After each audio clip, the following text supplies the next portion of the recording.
So in this lecture, I would like to explain about individual separation of lanthanones.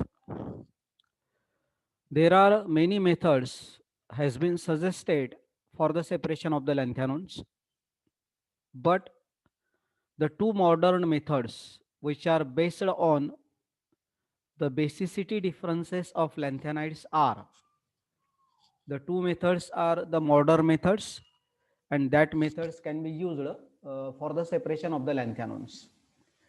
So the first method, it is a ion exchange method, and second it is a solvent extraction method. So now let us discuss about the ion exchange method. Ion exchange method. We know that lanthanon are cations, so they are going to exchange with the cation of the resin column. So this ion exchange method is the most rapid and effective method for the separation and purification of lanthanones.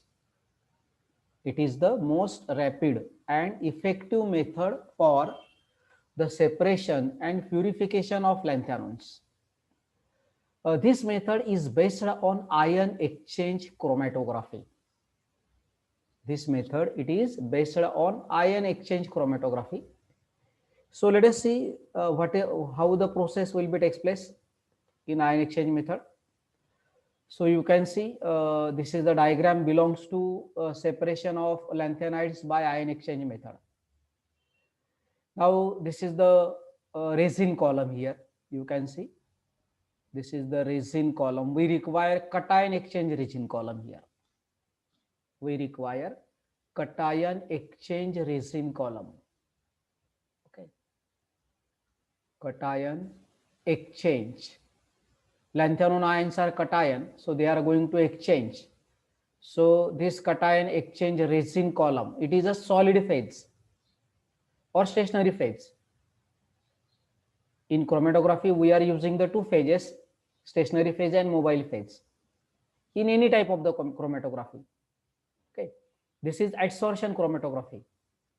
So in this case, the stationary phase, which is a solid phase, it is a cation exchange resin column, which contain the cation.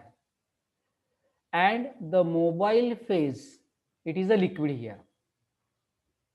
Mobile phase, we are adding the mobile phase here during the separation of the lanthanone.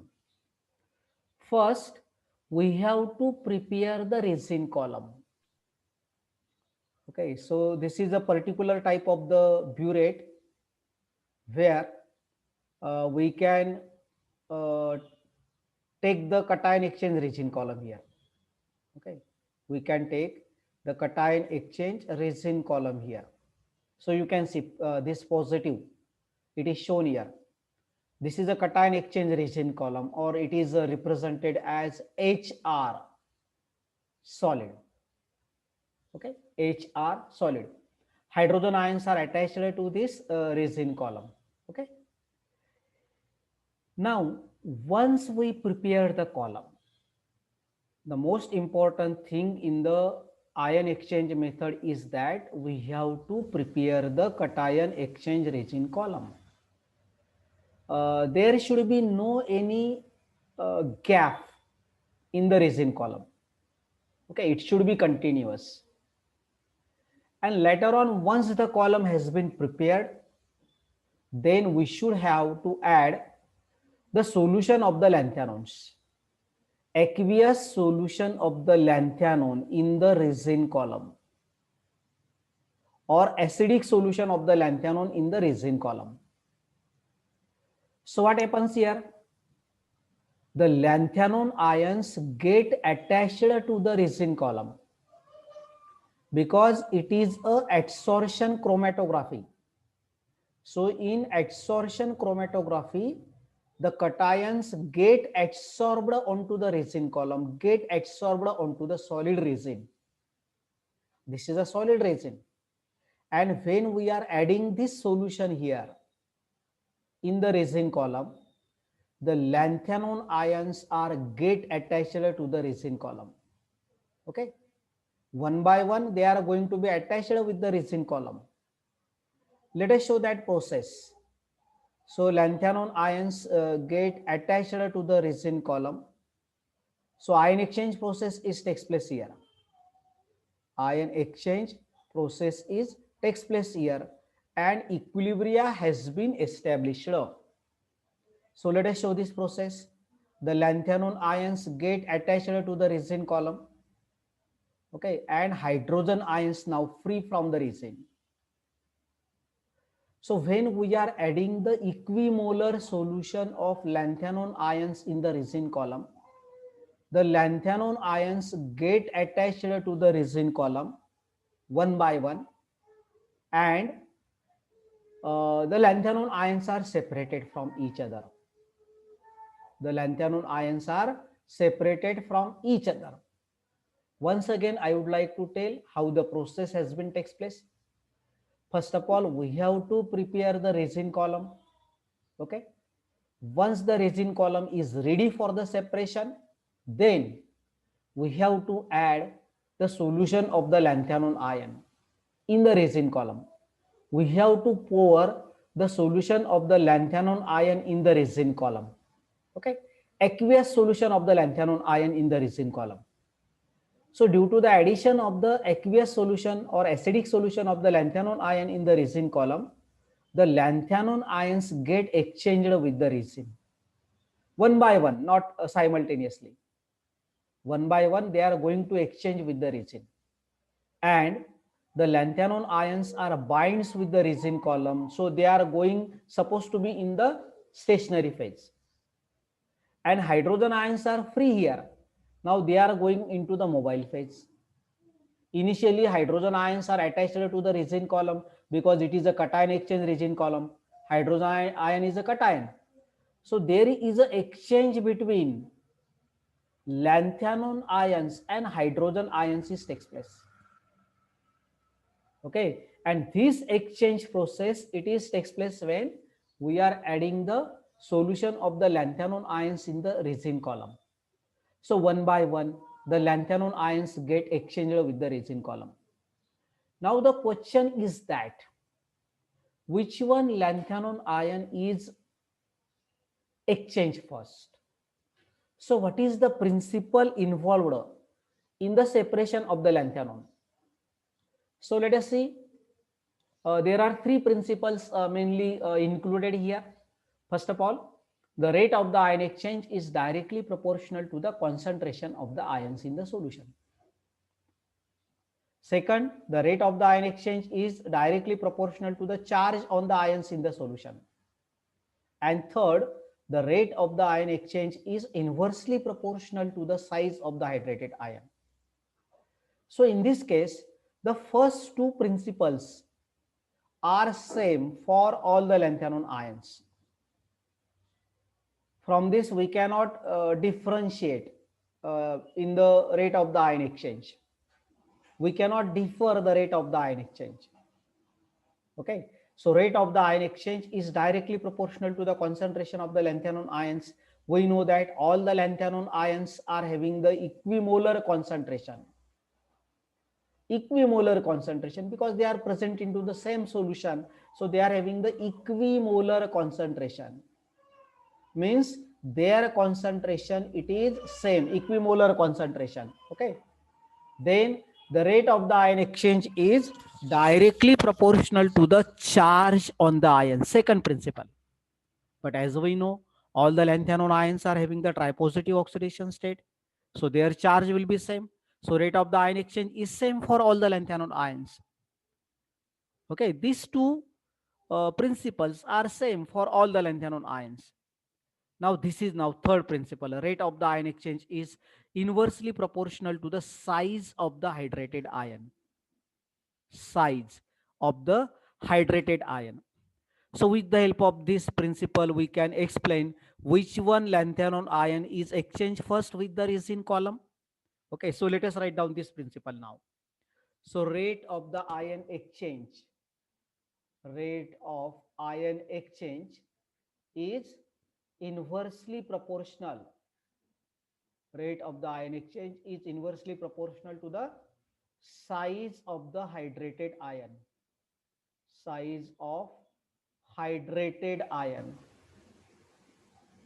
Okay, size of hydrated ion, hydrated radius.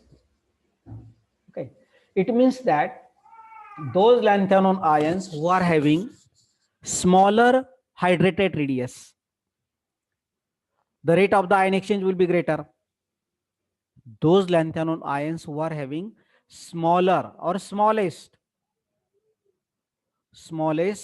hydrated radius, smallest hydrated radius, the rate of the ion exchange is greater for that lanthanum ions. The rate of ion exchange is greater for that lanthanum ions. So which lanthanum ions are having the smallest hydrated radius? Now, in this case, there is a one important thing.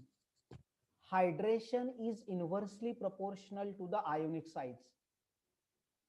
Hydration is inversely proportional to the ionic size. Okay. It means the lanthanum ions which are having the smaller ionic size, they are mostly hydrated and their hydrated radius will be largest. The lanthanum ions who are having the smallest ionic size. So lutetium tripositive ion, it is having the smallest ionic size. Smallest ionic size, lutetium tripositive ion. So it is having largest hydrated radius. Largest hydrated radius. Okay. Or largest hydrated size. It means that lutetium tripositive ion, it is having the smallest ionic size. So it is hydrated mostly because water molecules get combined with this lutetium tripositive ion very easily because it is having the smallest ionic size. And lanthanum tripositive ion, which is having largest ionic size. Largest ionic size. Okay. Then it is having smallest hydrated radius. Smallest hydrated size. This is because it is having the largest ionic size, lanthanum tripositive, and we know that hydration is inversely proportional to the ionic size. So according to this, we can say that the lutetium tripositive ion, it is having the largest hydrated radius, largest hydrated size, and lanthanum tripositive ion, it is having the smallest hydrated size. So rate of the ion exchange, it is greater in case of lanthanum tripositive ion. First, because it is having the smallest hydrated size. So rate of ion exchange, rate of ion exchange, rate of ion exchange is greater. Rate of ion exchange is greater in case of lanthanum 3 plus ion. Lanthanum 3 plus ion. And rate of ion exchange is less or least in case of lutetium tripositive ion. Okay, because lanthanum tripositive ion, it is having smallest hydrated radius, and lutetium tripositive ion, it is having largest hydrated radius. So as the rate of the ion exchange will be greater for lanthanum tripositive ion, so it will exchange first with the resin column. And as the rate of the ion exchange will be less in case of lutetium tripositive ion, so it will exchange last with the resin column. So you can see here in this diagram. Okay, in the resin column, the lanthanum tripositive ion, it is at the top of the column. Okay, it is at the top of the column. See, because it is having the largest it is having the smallest hydrated radius and largest ionic size. Then second, which is exchange, it is cerium tripositive ion, and last which is exchange, it is lutetium tripositive ion because it is having the largest hydrated radius. Okay, so you can see here lutetium tripositive ion, it is having the small size, more hydrated, so rate of the ion exchange will be less here. Lanthanum tripositive ion, which is having bigger ionic size, less hydrated radius, so it is having largest rate of the ion exchange. So according to this, we can say that lanthanum tripositive ion, it is exchanged first with the resin column and it is remains at the top of the column. So in this way, one by one, all the lanthanum ions are attached with the resin. All the lanthanum ions are exchanged with the resin. Okay, so this is very important here because there are 15 lanthanum ions, and we know that according to the lanthanum contraction, and the second effect of the lanthanum contraction, marginal variation in the size causes minor variation in the properties. It means the ionic size of the lanthanum ions are not same to same.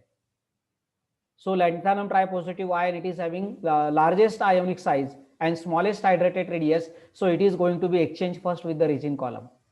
And lutetium tripositive ion, it is having smallest ionic size and largest hydrated radius, so it is exchanged last with the resin column, and in this way all the lanthanum ions are exchanged with the resin column. They are going to be attached to the resin column, they are going to be adsorbed onto the resin column, so the lanthanum ions now are bind with the resin column. So in this case, lanthanum tripositive ion, the first lanthanum that will be exchanged first with the resin column. Okay, and last it is lutetium tripositive ion. So exchange process is takes place here. Okay, exchange process is takes place here. So again that will be explained here. When we are adding the equimolar aqueous solution of the trivalent lanthanum ions, it is passed through the cation exchange resin column. We know that concentration and charge of all the lanthanides are same.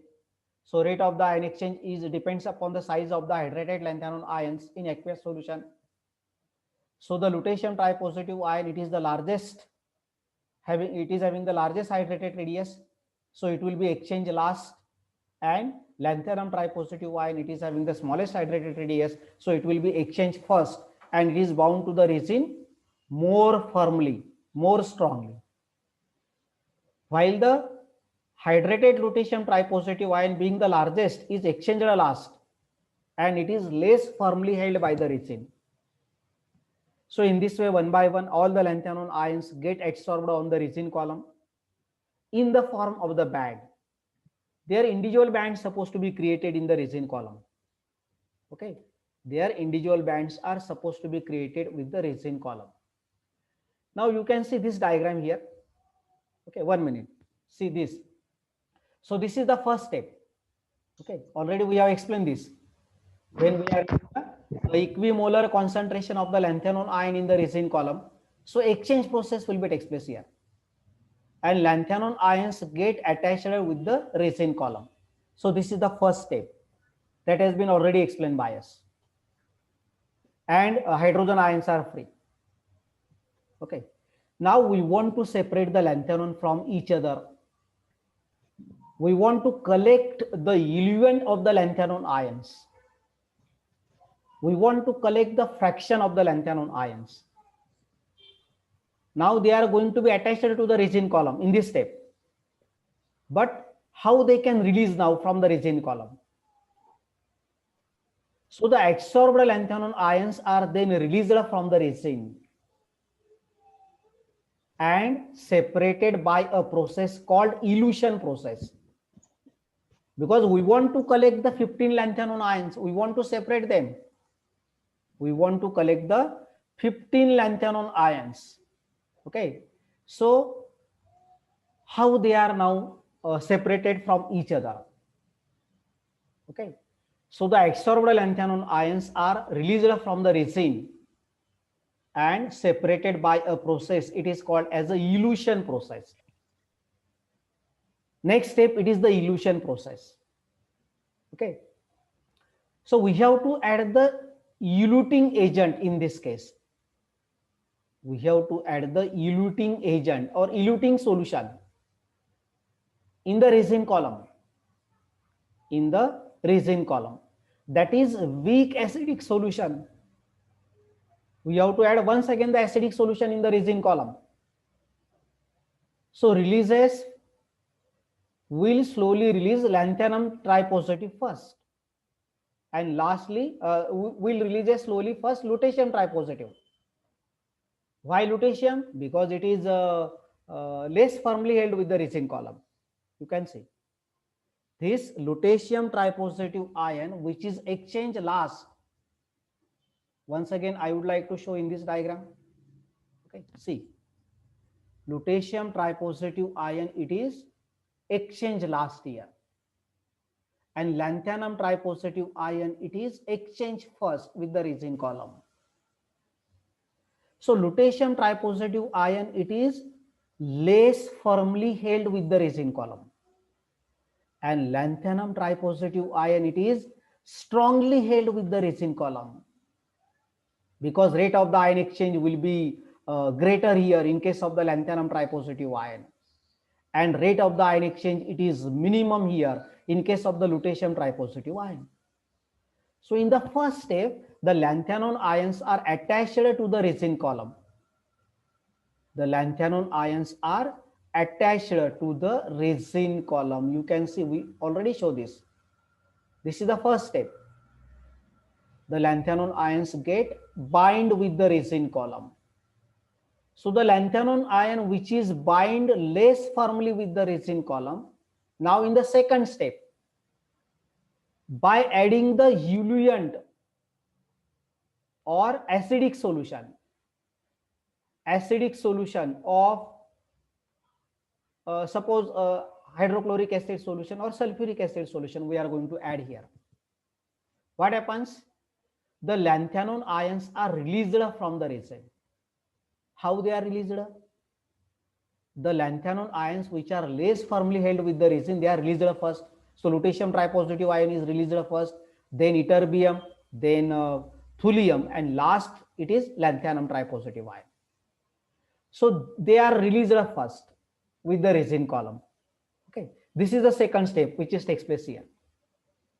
Okay, this is the second step. But actually, in this case, acidic solution, it is not sufficient to create the individual bands of the lanthanum ion. Okay. So therefore, we have to add a complexing agent here in the separation of the lanthanum ions. Complexing agent playing a very important role in the separation of the lanthanum ion. Only acidic solution, it is not sufficient. Only acidic solution, it is not sufficient to create the individual bands of the lanthanum ions. So therefore, we have to add the eluent mixed with complexing agent. Okay, eluent mixed with complexing agent. Complexing agent in the resin column. So in this case, the mixture of ammonium citrate and citric acid is added. Mixture of ammonium citrate and citric acid is added into the resin column. Okay, let us show this diagram once again.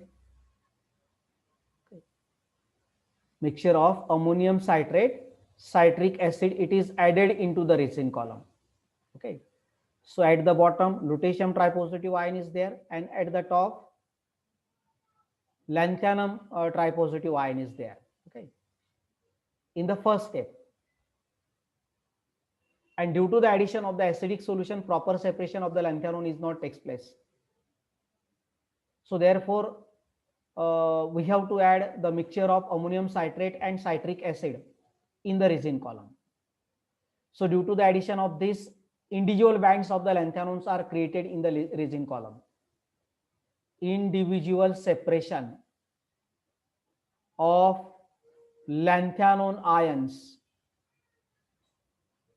individual separation of lanthanone ions takes place. Now when we are adding the ammonium citrate and citric acid in the resin column, what happens? First of all, once again write here the first step, that is addition of lanthanone solution in the resin column, and this equilibrium is established here. Lanthanone ions get attached to the resin column. Okay. Now in the second process, the eluent mixed with complexing agent should be added.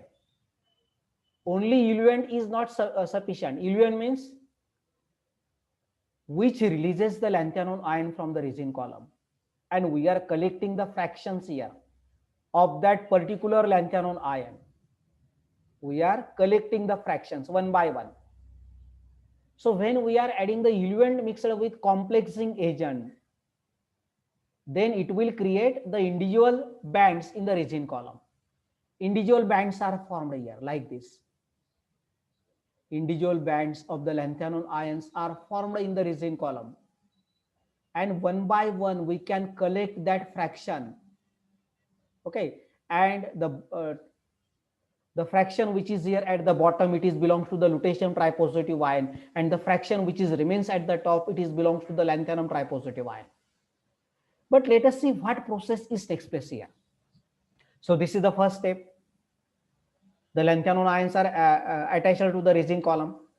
Now we want to separate them. We want to release them from the resin column because we want to collect the fraction.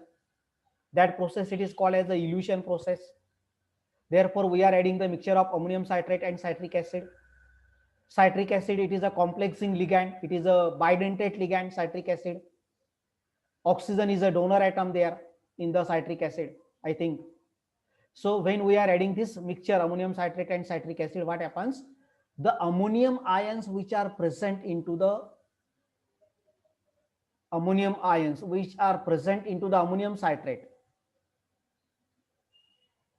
they are reacts with this resin column, and what happens here? Once again the cation exchange process takes place. Ammonium ions are cation, lanthanones are cation. So there is a formation of this. Okay, there is a formation of this process, thrice NH4R. So ammonium ions get attached to the resin column, and now lanthanones are separated from the resin column. Okay, lanthanone ions are now free from the resin column. So once again here cation exchange process will be takes place. Cation exchange process is takes place here. Okay, the cation ammonium ions get exchanged with the lanthanone ions. So in this case, what happens? The lutetium tripositive ion, it is released first from the resin column because it is less firmly held with the resin column. And lastly, the lanthanum tripositive ion, it is released from the resin column. So if suppose lutetium tripositive ion, it is released first, then it is going to form the complex with the citrate ion. It is going to form the complex with the citrate ion, and this lanthanone citrate complex is formed here. Lanthanone citrate complex, it is formed here. All the lanthanone ions are going to form the complex with the citrate ion. All the lanthanone ions are going to form the complex of the complex with the citrate ion. So this, suppose now this is the complex of the citrate ion of the lutetium, then complex of the ytterbium here, and it is here the complex of the lanthanum tripositive ion. So in this way, lanthanone ions are separated from each other one by one, and bottom portion, it is belongs to the lutetium tripositive ion, and topmost portion, it is belongs to the lanthanum tripositive ion. Now these ions are associated with the ligand, means a complex is there, then we can collect the fraction here. We can collect the fraction here. So first fraction which is collected, it is the lutetium. Okay. Second fraction which is collected, it is ytterbium. Third fraction which is collected, it is supposed to be thulium, reverse order. Reverse order. And last fraction or the last lanthanum ion which is eluted, that is the lanthanum tripositive ion. So in this way, the lanthanons are separated in the reverse order. Reverse order. Okay. First, the last lanthanum ion, it is lutetium tripositive ion because it is at the bottom of the resin column. So it will be eluted first. Its fraction will be collected. Okay. Its fraction will be collected here. With the help of this stopcock, we can collect this fraction. Lanthanum ions are individually separated from each other. Their individual bands are created. Why their individual bands are created? Because of due to the addition of this ammonium citrate and citric acid. The ammonium ion replaces the loosely bound lanthanum from the resin, that is lutetium first, and that lutetium tripositive ion going to form the complex with the citrate ion. So lutetium citrate complex is formed here. So its bands are created here. Then ytterbium, then thulium, then erbium, like that. Then dysprosium. Okay. Holmium, dysprosium, gadolinium in the reverse order. And at the top position, that is the lanthanum tripositive ion. So there is a creation of the individual bands in the resin column. There is a creation of the individual band. You can see in this diagram. Okay, citric acid, ammonium citrate solution, it is added here. You can see how the individual bands are created here in the resin column. The individual bands are created in the resin column here. So you can see this is lutetium that will be collected first, then ytterbium. Now then this is thulium. Okay, so you can see in this diagram, because lutetium it is at the bottom and lanthanum it is at the top. So first lanthanum ion which is separated, it is the lutetium tripositive ion, and last lanthanum ion which is separated, which is eluted, it is the lanthanum tripositive ion. So in this way, one by one, the lanthanum ions are separated from the resin column. Okay. So what is the significance of the complexing agent here? The complexing agent separates the lanthanide band on the resin into the individual bands. The function of the complexing agent is that the complexing agent separates the lanthanide band on the resin column into the individual bands. Okay. So in the form of the complex, the lanthanum ions are get separated from the resin column. Okay, so try to understand about this. So in this way, the lanthanum ions are separated from the resin column. Okay, the lanthanum ions are separated from the resin column. You can see here, this is the second step. Already I have explained this. Okay, this NH4 ammonium cation cation exchange process it is takes place, and then the released lanthanum ion getting form the complex with the citrate ion. This lanthanum citrate complex is formed here. Thus, order of elution of the lanthanum ion from the resin column, it is in the reverse order. Okay, the order of the elution of the lanthanum ion from the resin column, it is the reverse order, and in this way the lanthanum ions are separated here from the resin column. So this is the ion exchange method for the separation of the lanthanum ion. Okay, ion exchange method for the separation of the lanthanum ions.